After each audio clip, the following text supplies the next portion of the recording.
स्वतंत्रता दिवस पर ट्रेन की तरह छिटक लेती हूँ और 26 जनवरी को साबरमती के संत वाली धुन को जोर जोर से लाउड स्पीकर पर सुन लेती हूँ। दरअसल तो मैं देशभक्त हूँ ना। चौराहे पर महापुरुषों की तस्वीरों पर माल्यार्पण कर देती हूँ और फेसबुक और व्हाट्सएप पे देश प्रेम की लंबी लंबी भावनाएं प्रवाहित कर देती हूँ। वो दरअसल में देशभक्त हूँ ना।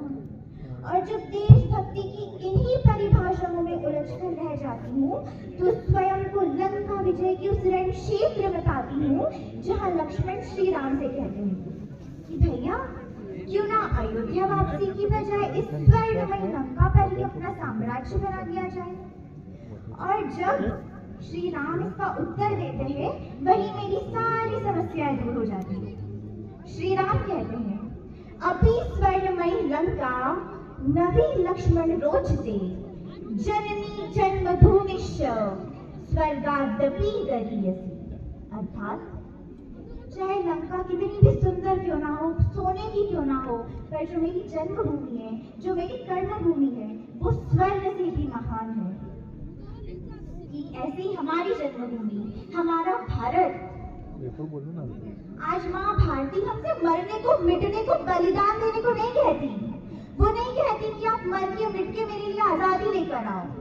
वो कार्य हमारे महापुरुष कर चुके। आज का भारत 100 वर्ष बाद का भारत है, नया भारत है। आज वो भारत है जो विकसितता की ओर बढ़ रहा है। आज वो भारत है जो गरीबी को परास्त करते हुए आगे बढ़ रहा है। आज वो भारत है जो विश्व की तीसरी बड़ी, सबसे बड़ी इकोनॉमी बनने जा रहा है। ऐसा भारत, और इस भारत ने बहुत कुछ जीत लिया है। तो क्या जीता है हमारे भारत में? राम नाम का गौरव जीता, सत्य सनातन सौरभ जीता, अवधपुरी की माटी जीती, केसरिया परिपाटी जीती, जीता लाल लहू कोठारी, तपो साधना जीती सारी, जीती है हुंकार हमारी और हिंदू आधार हमारी। भगवा को उदाचल जीता, काशी का गंगाजल जीता, चोटी जीती, बंधन जीता और भालिका चंदन जीता। जीत गई धनकोर प्रतीक्षा, जीत गई गीता की शिक्षा, जीत गए हनुमंत जानकी, जय जय हो करुणा निधान की। और क्या जीतना है अब की बारी, काशी मथुरा की तैयारी, आतंकी पुरखों पर भारी, एक अकेला भगवाधारी, जय जय सिया राम। तो हमने इतना कुछ जीत लिया, लेकिन जीतने के बाद भी समस्याएं खत्म नहीं होती। तो आज हमारा नया भारत है, तो इस नए भारत की नई समस्याएं भी है। अब हमें नहीं पता कि क्या क्या समस्या है। तो जो हमारा राष्ट्रीय स्वयंसेवक संघ है, उन्होंने न केवल इन समस्याओं को पहचाना बल्कि इनसे निपटने के लिए रोड मैप भी तैयार किया। तो वो रोड मैप है क्या? उस रोड मैप का नाम है पंच परिवर्तन। वो पंच परिवर्तन ऐसे परिवर्तन है जिनको हमने अपने हृदय में उतार लिया, अपने जीवन में उतार लिया, तो निश्चित ही हम पुनः विश्व गुरु के पद पर अग्रसर हो पाएंगे। निश्चित ही हम विश्व में मां भारती का नाम रोशन कर पाएंगे। तो पंच परिवर्तन में जो पहला परिवर्तन है वो है कुटुंब प्रबोधन। कुटुंब प्रबोधन क्या होता है? जो हमारा परिवार है उसको हमें हमारी राष्ट्र की धरोहर, सभ्यता और संस्कृति से परिचय करवाना है, उसे परिचित करवाना है कि मां भारती है क्या। परिवार में प्रेम और एकजुटता लेकर आना है। आज हम अपने देश को आगे बढ़ाने की बात करते हैं, अपने राष्ट्र को आगे बढ़ाने की बात करते हैं, लेकिन क्या हमने कभी अपने परिवार को ही एक किया? मैं मानती हूँ कि संयुक्त परिवार में नहीं रहा जा सकता, लेकिन एकल परिवार में प्रेम से तो रहा जा सकता है। माता पिता को अपने बच्चों पर विश्वास करना होगा, बच्चों को अपने माता पिता पर विश्वास करना होगा। जब ये प्रेम की कड़ी जुड़ती जाएगी तो हम अवश्य एक हो पाएंगे और अवश्य की परिवार व्यवस्था बहुत ही सुलभ और सुंदर होती चली जाएगी। कीजिए ना हफ्ते में एक बार साथ में भोजन, कीजिए ना हफ्ते में एक बार साथ में भजन, कीजिए ना हफ्ते में एक बार साथ में बातें, साथ में घूमना। कैसे नहीं बढ़ता प्रेम, कैसे नहीं बढ़ता विश्वास? करना होगा, संकल्प लेना होगा। और इसी बीच मुझे एक बात और याद आती है, मातृशक्ति। जैसे कि मैंने बताया कि राष्ट्र की नींव होता है परिवार, समाज की नींव होता है परिवार, और जो परिवार है उसकी नींव होती है मातृशक्ति, हमारी माताएं बहनें। तो माताएं बहनें आज उनका एक अलग स्वरूप बनने की आवश्यकता है। जब हमारे घर में छोटी सी बच्ची का जन्म होता है तो हम उसे कहते हैं कि तो प्यारी छोटी सी गुड़िया है हमारी, नन्ही सी, फूल सी, कोमल सी, यही शब्द हमारे मुंह से निकलते हैं और हम उसे गुड़िया पकड़ा देते हैं। लेकिन सुनिएगा, अब वो समय आ चुका है जब मातृशक्ति को अबला नहीं सबला बनाया जाना चाहिए। अब वो समय आ चुका है कि मातृशक्ति को गुड़िया के साथ साथ तलवार भी पकड़ाई जानी चाहिए। तो यहाँ बैठी समस्त मातृशक्ति और विश्व की समस्त मातृशक्ति शक्ति का आभार करते हुए कहना चाहूंगी, गुड़िया जैसे शौक तुम्हारे गुड़िया सी बन जाती हो, गुड़िया जैसे शौक तुम्हारी गुड़िया सी बन जाती हो, वीर प्रसूता होकर भी पल पल से नीर बहाती हो।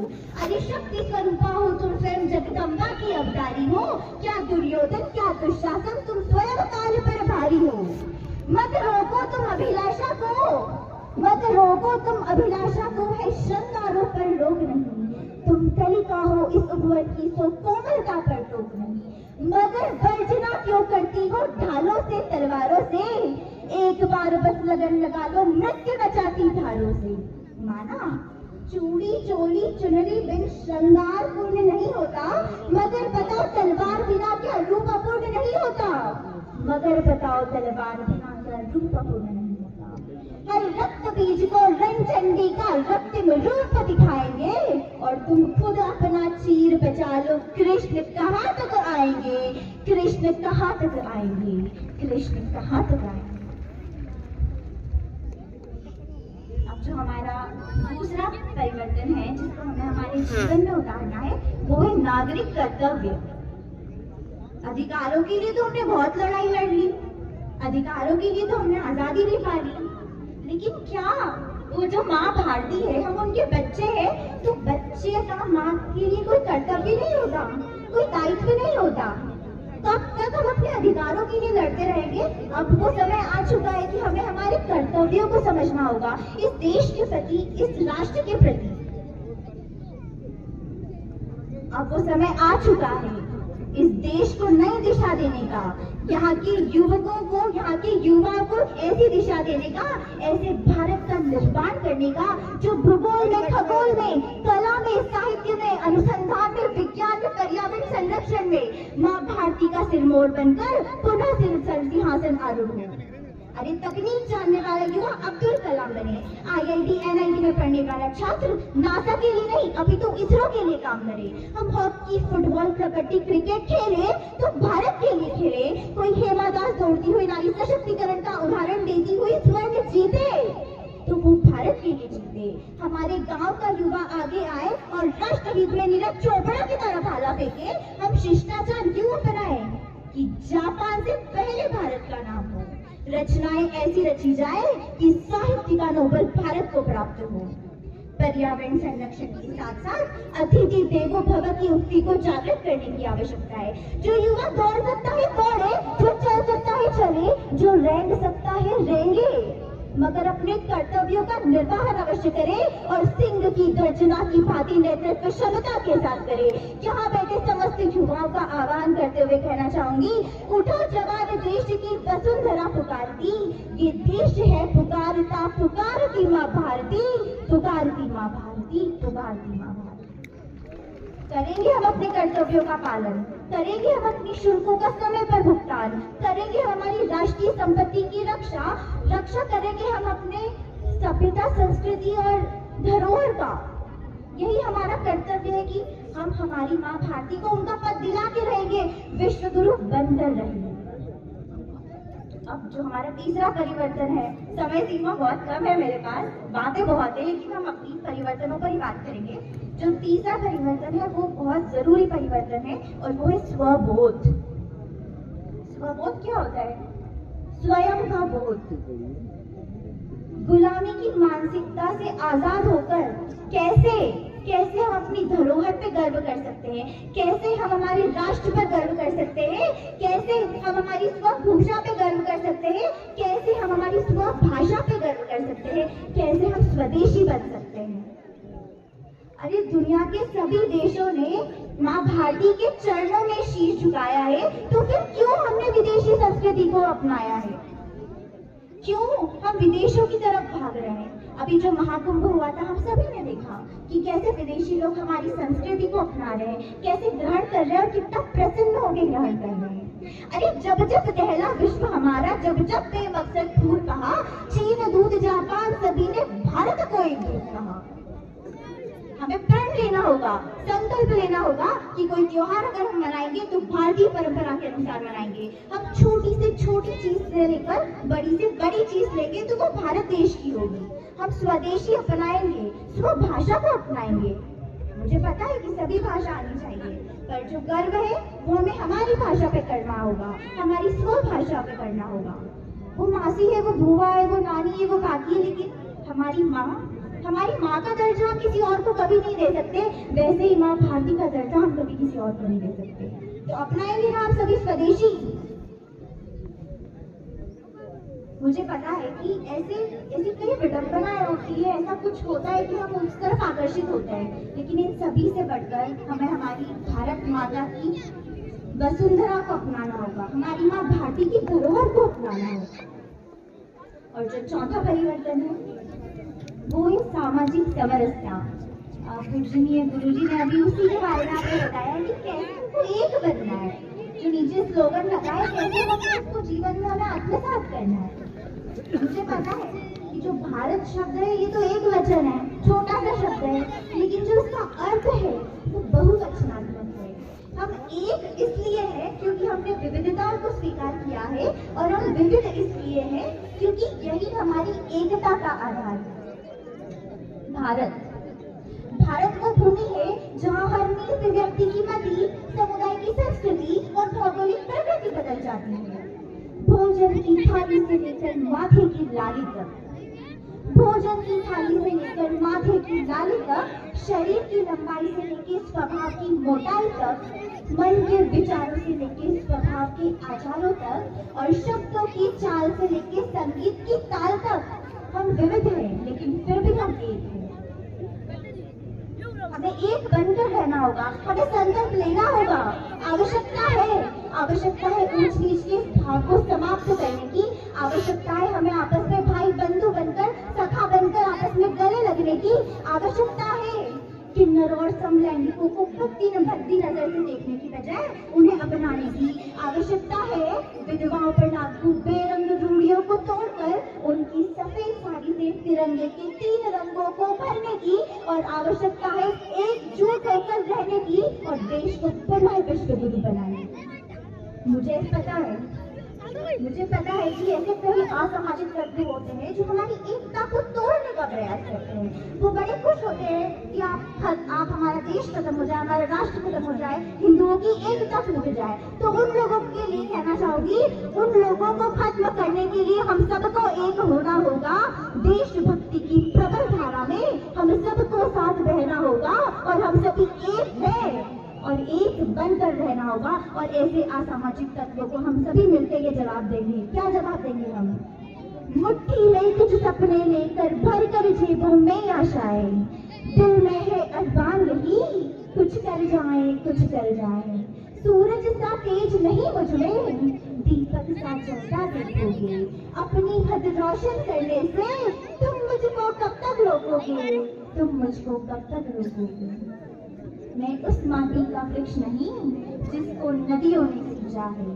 बंजर माटी में तलकर मैंने मृत्यु से जीवन सींचा है। मैं टूटने वाला कांच नहीं, तुम कब तक तोड़ोगे? और आगे बढ़ने से तुम मुझको कब तक रोकोगे?